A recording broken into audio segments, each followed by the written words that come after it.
what we've just seen there in Scholar is cycles of what we call recursive feedback. So what do we mean by recursive feedback? Well, classic assessment was linear, which is I do a term's work, I do the test, and the answer's B+, which means I'm a bad person. But what do I do with that? How do I go back and relearn what I haven't learned? How useful is that B+, other than to tell me I better pull up my socks and be better in the next topic, or the next semester, or the next whatever I'm about to do next? So it's linear. You know, you do your work, you get a piece of evaluation.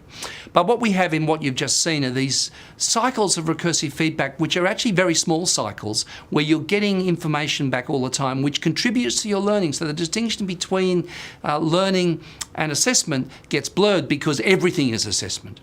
But also what you've seen is a phenomenon that we call crowdsourcing assessment, which is that we've got a number of learners each giving each other feedback. In fact, far more feedback than one teacher could ever realistically give.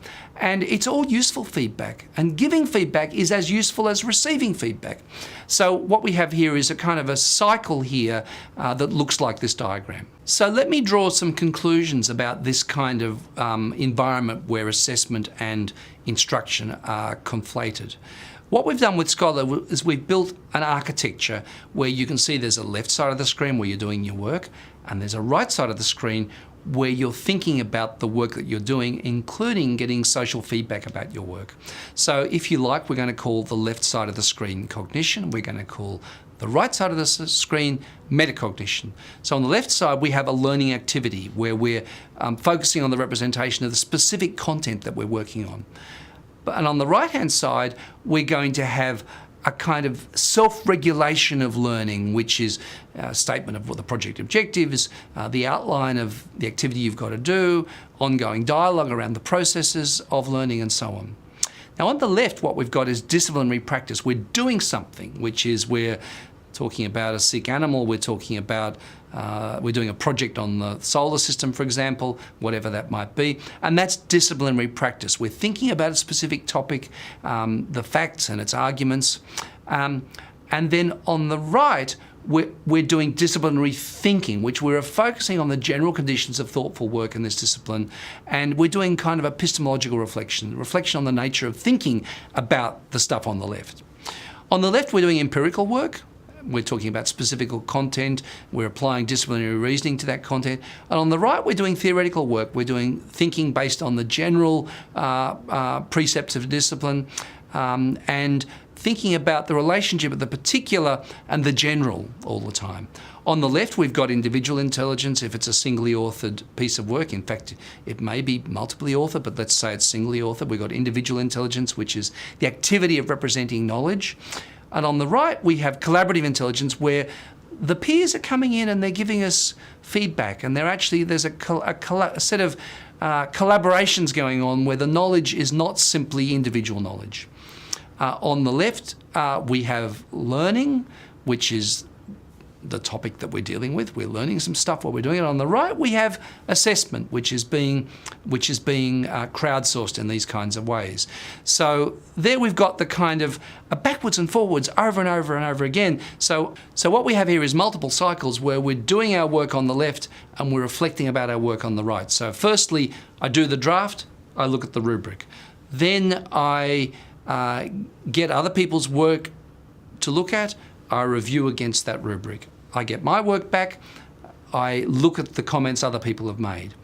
I start revising my work, and then I write a self-review of the way in which I've taken on other people's feedback. So through many, many cycles, we go backwards and forwards, and in fact, we're going backwards and forwards all the time between learning and assessment. So what do we take away from this? What are the lessons? Well, remember that test we saw in Thailand at the beginning of this little video? Well, you know, that's knowledge is individual, which it's the stuff I can keep in my head in time to look like I know what I know in the exam. Whereas here, knowledge is social, which is there's a lot of social interaction going on. And by the way, we can tell the difference between what you've done and what's social, because we can see the comments you've got, we can see your self-reflections about how you've changed your work. It's all visible, it's all explicit. This is a post-cheating era because everything is social. I mean, in the old individualist environment, anything that was social was cheating. Well, now here we have the origins of social knowledge fully documented through this process. We have assessment crowdsourced. So instead of the poor old teacher having a pile of essays to mark at the end or a pile of exams to mark at the end of a particular course, that we've got a process of collaboratively sharing that assessment burden around along the way. But also we've shifted the main focus on logic of assessment away from summative. Historically, assessment was primarily summative towards formative. And in fact, what we're going to do in a summative sense is we are just going to look at progress visualizations, which is we can see what you've learned by looking at the formative assessment that's come along all the way. So we kind of abolish summative assessment by virtue of moving all assessment into the formative space. And what we move from is we move from linear feedback to recursive feedback. In other words, instead of hand in your work, B+, many small cycles of feedback that contribute to your learning.